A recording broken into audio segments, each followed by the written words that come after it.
लेकिन सर 1 जनवरी 2026 अपने अंदाज में कोई ऐसा उपाय बताइए जो अभी तक किसी पॉडकास्ट में आपने शेयर नहीं किया और मेरे व्यूवर्स की लॉटरी लग जाए। जी अवश्य ही, और अवश्य ही सुबह उठते ही अगर आप चाहते हैं ये साल आपका बहुत बढ़िया जाए, बहुत शानदार जाए, आपने एक दिया लेना है, उसमें कपूर लेनी है, लौंग लेना है, इलायची लेनी है, तेज पत्ता थोड़ा सा लेना है और पीली सरसों साथ में आपने लेनी है। ये सामग्रियां अगर आपने जला दी, मैं कहता हूँ चमत्कार को नमस्कार होगा, जीवन से दुख चले जाएंगे, पहले दिन से ही आपके घर में पॉजिटिविटी शुरू हो जाएगी, गारंटी है। किस समय करना है सर ये? कभी भी कर लीजिए, दिन में, रात में, any time you can do it. लेकिन संजीव जी 2025 में कई लोगों ने घर बनाने की कोशिश की और कहा भी है कि मंगल का साल है, घर बन जाएगा, कुछ के बने कुछ के नहीं बने, लेकिन 2026 में घर बन जाए, क्या कर सकते? मेरे मालिक कुछ नहीं करना है, एक सीमेंट की बोरी लाके मंदिर में दान दीजिए, आपके मकान बनने के योग खुल जाएंगे, गारंटी मेरी। कितने दिनों बन जाएगा बोरी देते ही? बोरी देती थोड़ा तो समय ग्रह प्रसन्न होगा, खुश होगा मेरे मालिक, उसके बाद अवश्य ही रास्ते खुलेंगे। और हम मेरे प्यारे भाइयों बहनों और प्रिय प्रिय बुजुर्गों को पता है, हमारे जितने भी उपाय होते हैं वो असर करते ही करते हैं। और इसका बहुत अच्छा ये भी चीज है कि कहते हैं जैसे आप मथुरा वृंदावन जाते रहते हैं, वहाँ पर छोटे छोटे मंदिर बहुत बनते रहते हैं, तो ऐसे मंदिर में दीजिए जहाँ पर उसको जरूरत हो। ठीक है, चाहे आप 1 बोरी दीजिए, चाहे 2 बोरी दीजिए, 100 बोरी दीजिए, लेकिन आपके मकान बनने के योग तो इससे बन जाएंगे। और संजीव जी एक वो वाला उपाय भी तो हम जो करते हैं हमेशा, जो मथुरा वृंदावन में जाते हैं, मथुरा वृंदावन में वहाँ पे जाके अवश्य ही ईंटों का मकान बना के आ जाइए, वहाँ ईंटें पड़ी होती हैं और वहाँ पे 10, 50, 100 रुपए का नोट उसमें रखाइए, तो अवश्य ही उससे भी काफी रास्ते खुलते हैं, हमने देखा है। देख तो संजीव जी 2026 अक्सर मन में ख्याल आता है भाई क्या दान कर दें जिससे किस्मत संभल जाए, संवर जाए। चलिए हम एक एक करके बताते हैं आपको। कपूर दान करेंगे मेरे मालिक तो सुख समृद्धि आएगी। और अगर आपने तुलसी दान कर दी तो आपके जीवन में पॉजिटिविटी आएगी। अच्छा, पॉजिटिविटी मतलब इतनी पॉजिटिव हो जाओगे 2026 में कि आपकी लाइफ में मतलब आपको लगेगा कि खुशियां ही खुशियां आ गई हैं। मेरे मालिक दिया दान करेंगे तो वंश वृद्धि होगी आपकी। वाह। अगर आप मंदिर में बैठने वाला आसन दान करते हैं ना, तो आपके घर में जो है आपको बहुत पुण्य की प्राप्ति होती है। आसन दान, जैसे कोई भी आसन लेकर आप मंदिर में दान कर दीजिए तो आपको पुण्य की प्राप्ति होगी 2026 में। अगर अवश्य ही आप घंटी का दान करेंगे मंदिर में तो अवश्य ही और अवश्य ही नेगेटिविटी दूर होगी। छत्र का दान अगर आप करते हैं किसी मंदिर में, जैसे माता रानी को छत्र का दान कर देते हैं, तो आपका पैसों का, मनी का फ्लो बहुत ज्यादा बढ़ जाता है इस उपाय से। माचिस दान करते हैं मेरे मालिक तो अवश्य ही और अवश्य ही सौभाग्य भी होगा, पैसा भी आएगा, रुके हुए काम भी आपके बनेंगे।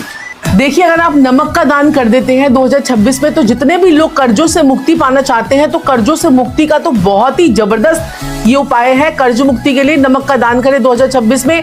जैसे कोई भंडारा होता है, कहीं होता है, तो आप वहां पर भी ये दान कर सकते हैं। लेकिन विदेश जाने का ख्वाब भी कई लोगों ने देखा हुआ है, विदेश कैसे जाया जाए साक्षी जी? विदेश के लिए तो देखिए आपको क्या करना है, अपने पासपोर्ट लेना है, अपने और एक फ्लैक्स सीड्स का डब्बा लेना है। मतलब फ्लैक्स सीड्स भर लीजिए एक प्लास्टिक के कंटेनर में। आपने फ्लैक्स सीड्स यानी कि जिसको बोलते हैं असली अलसी के बीज, अलसी के बीज जो है वो आपने उसमें डाल दिए, उसके अंदर अपना पासपोर्ट डाल दीजिए। आपका वीजा अटका होगा या कोई वीजे में प्रॉब्लम आ रही होगी, PR अटकी हुई है, तो आप जब तक उस पर डाले रखेंगे और आप देखेंगे थोड़े ही दिनों में आपका ये रास्ता खुल गया। और जितने भी लोग क्या कहते हैं कि ये सोचते हैं ना, क्या कहते हैं कि हमारा जो है 2026 में अगर वो जाना चाहते हैं विदेश, तो अपने पासपोर्ट को और अपने जो पेपर्स हैं तो उनको जो है आपने नॉर्थ वेस्ट में रखना है, क्योंकि नॉर्थ वेस्ट की डायरेक्शन जो है वो आपके बैंकिंग और फाइनेंस की होती है और ये आपको विदेश भी ले जाती है डायरेक्शन। तो उसके ऊपर एक आपने अशोका का एम्बलम आजकल आपको अमेजोन से मिल जाएगा, उसको आप उसके ऊपर रख दीजिए। आप देखेंगे थोड़े ही दिनों में आपको जो है वीजा ही मिल गया और आप जो है आराम से जा भी पा रहे हैं। लेकिन मैम जिंदगी में कई बार ऐसे पल आ जाते हैं जब हमें लगता है कि शायद हम अकाल मृत्यु की तरफ बढ़ रहे हैं। अकाल मृत्यु किसी परिवार में ना आए, कुछ कर सकते हैं? तो देखिए अगर आप जो है ना किसी को भी मृत्यु की रक्षा करनी है, तो उसको जो है ना 2026 में महाकालेश्वर जरूर जाना चाहिए। महाकालेश्वर जाने से उसकी जो है ना मृत्यु की रक्षा होगी 2026 में। और जिनको जो है मोक्ष की प्राप्ति चाहिए तो उन लोगों को काशी विश्वनाथ के मंदिर जो है जरूर जाना चाहिए। और जो लोग फैमिली में सुख चाहते हैं, जैसे फैमिली हार्मनी बनी रहे, जो आपने एक स्विचवर्ड भी पूछा था, फैमिली हार्मनी बनी रहे, तो उनको जो है 2026 में मल्लिका अर्जुन जो है जरूर जाना चाहिए, मंदिर जरूर जाना चाहिए। और जो रोग मुक्ति चाहते हैं उनको जो है भीमा शंकर जो है वहां जाना चाहिए। और जो पितृ दोष से मुक्ति चाहते हैं उनको केदारनाथ जरूर जाना चाहिए। और जो लोग मन की शांति चाहते हैं उनको ओंकारेश्वर जाना चाहिए। और जो पापों से मुक्ति चाहते हैं उनको सोमनाथ मंदिर जरूर जाना चाहिए 2026 में। लेकिन कई बार मैम घरों में हमने देखा है कि एस्ट्रोलॉजी को लेके पत्नियां या फिर महिलाएं ज्यादा विश्वास करती हैं, पति नहीं करते। अब पति की इनकम कम हो रही है लेकिन पत्नी चाहती है कि व्यवस्था हो जाए, तो पति के बिहाफ पे पत्नी कोई उपाय कर ले? बिल्कुल कर सकते हैं कि पत्नियों को क्या करना चाहिए, सुबह उठते ही अपनी जो दहलीज होती है, हम उसको कहते हैं राहु की दहलीज होती है हमारी, तो दहलीज को सुबह उठते ही हल्दी वाला पानी लेकर उसको जो है ना उसके छींटे लगाने चाहिए और दूध के छींटे लगाने चाहिए। उसको फिर मलमल का एक साफ सुथरा कपड़ा लेकर आपको उसको पोंछना चाहिए। ये मात्र आप 2026 में शुरुआत में ही करना शुरू कर दोगे ना, पहले दिन से ही, तो आपके घर से सारी नेगेटिविटी भी जाएगी और आपके घर में बरकत बहुत अच्छी आएगी।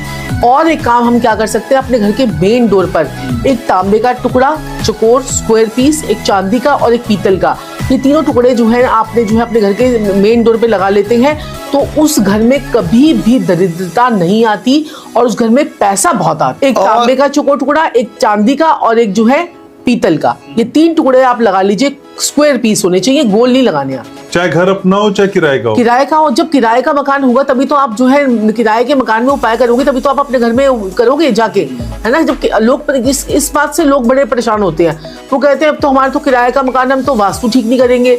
अरे भाई, किराए की वास्तु ठीक करोगे तभी तो तुम अपना मकान ले पाओगे, ठीक है ना। वो सोचते हैं कि कहते हैं मकान मालिक के ऊपर असर जाएगा, जो किराए का मकान होगा ना वो किराएदार पे ही असर आएगा, उसके ऊपर भी असर आता है जो मकान मालिक होता है, तो 50-50 दोनों के ऊपर असर जाता है इसका।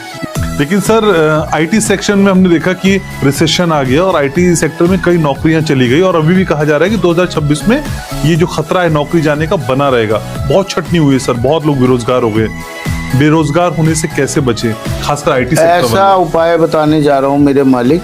10th हाउस हमारा होता है काम धंधे का, बरकत का। अवश्य ही और अवश्य ही सबसे पहले अंधों को जरूर खाना खिलाइए। जो बिजनेस करता हो, नौकरी करता हो, जॉब करता हो, कैसा भी धंधा करता हो, सबसे पहले अंधों को जरूर और जरूर खाना खिलाइए साल की शुरुआत में। ये मेरी बात गांठ बांध ले बिल्कुल एकदम ध्यान से।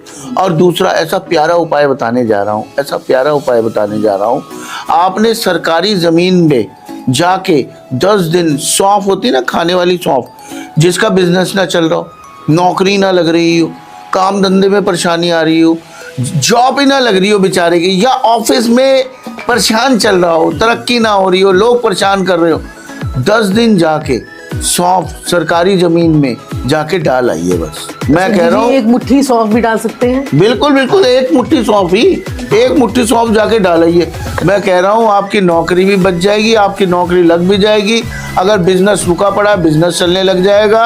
आपको किसी भी तरह की काम धंधे में या नौकरी में परेशानी आ रही है वो दूर हो जाएगी, आप करके। और सरकारी जमीन ना कोई भी हो सकती है, जैसे सरकारी स्कूल में डाल के सरकारी नौकरी, जैसे सरकारी कोई LIC का ऑफिस है वहाँ डाल दीजिए। सरकारी कोई भी, जैसे सरकार से रिलेटेड कोई भी जमीन हो, जैसे कोई बैंक हो, सरकारी बैंक है तो उसके बरामदे में, उनकी बाउंड्री के अंदर वहां पर आप डाल के आ सकते। मेरे मालिक, मेरे प्रभु, मेरे देवता, मेरे आका, मैंने आज तक ये उपाय किसी पॉडकास्ट में नहीं बताया। वो उपाय बताने जा रहा हूँ। रोग ऋण शत्रु गायब, ये मेरी गारंटी है, लिख के दूंगा ये बात। आपने क्या करना है, रोग मतलब क्या, बीमारियां, ऋण मतलब क्या, कर्जे, शत्रु मतलब क्या, दुश्मन, ये तीनों एक उपाय से गायब हो जाएंगे। गायब, लिटरली गायब हो जाएंगे। बड़ी से बड़ी बीमारी, बड़े से बड़ा कर्जा, बड़े से बड़ा शत्रु खत्म। और नौकरी और काम धंधे में भी बरकत ही बरकत, मजे ही मजे। आपने क्या करना है, हाथी के पैरों की मिट्टी लेनी है। हाथी के पैरों की मिट्टी लेके वो जाके आपने कुएं में डालनी है। हाँ जी, मैं कह रहा हूं ये ऐसा चमत्कारी उपाय है ना, ऐसा चमत्कारी उपाय है, जो कर लेगा ना वो मुझे दुआएं देगा। दुआएं जैसे मैंने पहले के उपाय बताए हैं करने के लिए। मैं कह रहा हूं आपको कमेंट में बातें आएंगी, एक हफ्ते के अंदर मजे आ रहे हैं लोगों को। ये जो उपाय है ना उस टाइम पीरियड पे करना चाहिए जब आप बिल्कुल ही फंस गए हो, आपको कोई रास्ता ही नहीं मिल रहा, तो आप बहुत ज्यादा दुश्मनों से, नेगेटिविटी से फंस गए हैं। तो जैसे हाथी चल रहा है, उसके पीछे से मिट्टी ले ली थोड़ी सी, जो उसके पाँव के नीचे की मिट्टी होगी, ये नहीं हाथी के नीचे ही चले जाओ बिल्कुल ही आप ही मिट्टी हो जाओगे। आप ही मिट्टी हो जाओगे। सही तो बात हाथी चल रहा है ना, उसके बस पैरों की थोड़ी सी मिट्टी ले ली, चाहे मिट्टी इतनी सी होनी चाहिए बेशक, चुटकी भर हो, चुटकी भर मिट्टी एक लेनी ही है। बार ये नहीं करना है? आपने एक ही बार एक ही करना है, बार जीवन में करना लाइफ टाइम में वन टाइम करना होता है। जब ये उपाय आपको पता लग रहा है कि आपके पास में कोई असर अब कुछ है ही नहीं, तो वो जीवन में एक बार आपको ये बचा जाएगा। तो कुआं सूखा हो चाहे पानी हो हाँ, वो चलेगा? तो कुआं में पानी थोड़ा बहुत तो देखो होता ही है, वैसे गीले पानी वाले कुएं में डालेंगे तो ज्यादा बढ़िया रहेगा। पर लेकिन सर नोएडा में हाथी और कुआं मिलना थोड़ा सा मुश्किल है। देखिए तो इसके लिए आपको जाना पड़ेगा। आप ये देखिए ना, आपको कितने बड़े बड़े काम निपट रहे हैं इससे। हाँ, कितने बड़े बड़े काम आपके निपट रहे हैं, आप ये भी तो देखेंगे ना। फिर थोड़ा कष्ट करना पड़ेगा। थोड़ा तो हिम्मत करनी पड़ेगी कि रोग, ऋण, शत्रु, काम धंधा, नौकरी सब फर्स्ट क्लास करने हैं आपने। वही करोड़ों रुपए का भी तो कर्जा हो सकता है, तो थोड़ा तो भागा दौड़ी करनी पड़ेगी ना मेरे मालिक। घर बैठे तो कुछ नहीं है ना। वैसे ही अगर आपने घर बैठे मजा लेना है, हेल्थ भी ठीक हो जाए, काम धंधा भी ठीक हो जाए, पैसा भी ठीक हो जाए, तो सिंपल सा उपाय बताता हूँ। सबके घर में सरसों का तेल होता है, उसे अपनी रात को सोते हुए नाभि पे लगाना शुरू कर दीजिए। अच्छा। मैं कह रहा हूँ एक हफ्ते में पेट, हेल्थ, पैसा, काम धंधा सब ठीक, सबके घर में होता है। ये आसान है मैम। बिल्कुल अरे सही बात है। बिल्कुल, इतना आप आपका कोई करके दुश्मन- देख लो एक बार, आप आपका खुद कोई कहोगे। दुश्मन उठेगा ही नहीं, आपको रोग उठेगा ही नहीं इस उपाय से। इतना बढ़िया उपाय है ये। सरसों का तेल ले लो चाहे बादाम का तेल ले लो, ये दोनों तेल आप लगा सकते हो। सरसों का तेल तो हर किसी के घर में है आजकल। और लेकिन करना है इसको 43 डेज है आपको। हाँ। 43 डेज तक करना। मतलब 2-3 दिन में आपको सबसे पहले आपका पेट ठीक हो जाएगा, उसी से समझ जाना बाकी सब कुछ ठीक होने वाला है। 2026 में कोई तीसरा ना आए दो लोगों के बीच में। जी मेरे मालिक, मेरे प्रभु, देखिए आप इसके लिए क्या कर सकते हैं, और ये बड़ा ही प्यारा और सुंदर सा उपाय आपको बताने जा रहा हूं मैं। जिसकी भी लड़ाई झगड़े कलेश चलते हो शादियों में, वो क्या ऐसा कार्य करे मेरे मालिक जिससे कि उनका परेशानी और दिक्कत परेशानियां दूर हो जाए। एक आड़ू की गुठली आती है, अगर किसी को ना मिले तो हमारे कार्यालय से मंगवा ले। जिसकी भी शादी ना हो रही हो, शादी में अड़चन आ रही हो, मियाँ बीवी में लड़ाई झगड़े चल रहे हो, पति या पत्नी में से किसी का भी बाहर अफेयर हो गया, कैसी भी प्रॉब्लम हो, मैं कहता हूँ कैसी भी प्रॉब्लम हो, इनमें से यही प्रॉब्लम आएंगी ना। आपने यही बोला ना, शादी ना हो रही हो, ठीक है जी, लड़ाई झगड़े खूब हो रहे हो, तलाक तक की सिचुएशन आ गई हो, तलाक चल रहा हो या तलाक चाहिए भी हो, मैं तो कहता हूं, और या बाहर कहीं अफेयर चल गया हो मियाँ का या बीवी का, तो आप सिर्फ और सिर्फ मात्र एक आड़ू की गुठली आती है, वो सूखी हुई आड़ू की गुठली में ड्रिल करवा के उसमें पिसा हुआ सुरमा डाल के 7 दिन जाके घास वाली जमीन में दबा के आ जाइए। मैं कह रहा हूँ चमत्कार को नमस्कार है, मेरी गारंटी ले लीजिए उसके बाद। और 43 दिन कर लिया तो मैं कह रहा हूँ कोई दुख नहीं रहेगा आपको, शादी हो भी जाएगी। अगर तलाक चल रहा है बच जाएगा, बचाना चाहते हैं बच जाएगा, होना कहते हो होना चाहिए तो हो जाएगा। अगर लड़ाई झगड़े अंधे लड़ाई झगड़े चल रहे हैं, मार कुटाई चल रही है, एक दूसरे के बाल नोच रहे हैं मियाँ बीवी, मैं कह रहा हूँ ये वाला उपाय कर लें, शांति आ जाएगी। और कहीं आपके हस्बैंड को अफेयर बाहर चल रहा है या वाइफ का, वापस आ जाएंगे। और बोलिए आप। संजीव जी, एक पॉडकास्ट में आपका दिख रहा था, नितंब में काला टीका आपने लगवाया, सर क्या है सर वो? देखिए मेरे मालिक, मेरे प्रभु, मेरे देवता, मेरे आका, वो कुछ नहीं है, वो एक उपाय है। हमारे जो नितंब होते हैं वो बुध होते हैं, बुध, और काला टीका जो होता है वो शनि होता है। मैंने बुध और शनि का मिलन करवाया और कुछ नहीं करवाया। जिसको नॉलेज है ठीक है, जिसको नॉलेज नहीं है मैं कुछ नहीं कर सकता। और बुध शनि मिलते हैं तो फिर वो बिजनेस अच्छा हो जाता है, और बिजनेस जिसका अच्छा होता है उसको पैसा आता है। इतना प्यारा उपाय है ये, तो बहुत प्यारा उपाय है ये। तो मैं इतने लोगों को, अपने भाइयों बहनों को और प्रिय प्रिय बुजुर्गों तक को करवा देता हूँ, और वो मतलब हफ्ते भर में कहते हैं आनंद आ गया संजीव जी, ये क्या तिलक वाला आप उपाय करवाते, बहुत जबरदस्त उपाय है ये। कहाँ से लाते हैं आप ये एकदम? मेरे मालिक, हम सालों से, हमें 23-24 साल हो गए इस फील्ड में, तभी तो मैं कहता हूँ ना, मेरे जैसे उपाय कोई नहीं बोलता। सारे तेज पत्ता, लौंग, इलायची, दालचीनी, सारे यही कपूर यही जलवाते रहते हैं, धुएं वाले। मेरे जैसा कोई उपाय नहीं बताता। ये सिर्फ जिसको नॉलेज है, जिसको एस्ट्रोलॉजी आती है, लाल किताब आती है, वास्तु आती है, वही ये उपाय बता सकते हैं। अब देखिए क्या कहते हैं, सपोज कीजिए, चलो ये तो आपने बताया बिजनेस के लिए उपाय है कि बिजनेस किसी को अच्छा करना है तो ये वाला उपाय कर सकता है।